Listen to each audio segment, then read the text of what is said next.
Hello everyone, I hope you all are fine. So in our today's session, we are going to discuss few applications of Schrodinger wave equation. So Schrodinger wave equation I have explained in the previous lecture. Okay, so here we have to understand what points I have written for you.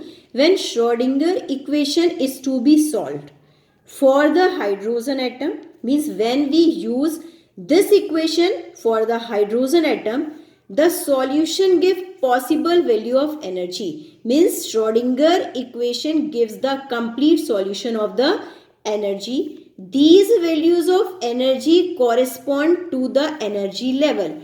This energy which we get from the solution of Schrodinger equation, means Schrodinger equation in terms of hydrogen gives the value of hydrogen and gives the value of energy, and this value of energy represents the energy level, that we must know that, and which the electron in an atom occupy. These values are called eigenvalue. We have to call these are eigenvalues, and the corresponding values of the wave function psi are called eigenfunction or the orbitals. Okay, so here we have to understand what are the orbitals. Okay, so orbitals are what? It may be defined as the region of space around the nucleus where the probability of finding an electron is maximum.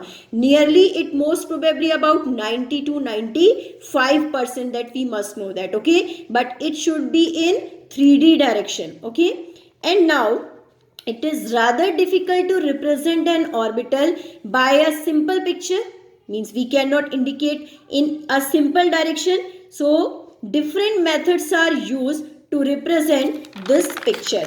So here I am going to tell you how the orbitals are to be represented. Okay, so now you see here first, but the most common method is to represent an orbital as a charge cloud in terms of a small dot. Suppose you have to mention orbital. The whole discussion is going on how the orbitals are to be represented. So orbitals are to be represented the movement of electron or the maximum probability of finding electron around the nucleus in 3D direction, and the intensity of dots. These electron probabilities is to be shown with the help of small dots, and the intensity of dots being more in same region and less in the other region. Okay, maybe in some region that density or intensity will be higher one, and in other region that intensity will be the lesser one. So in terms of charge cloud, representation of probability of finding an electron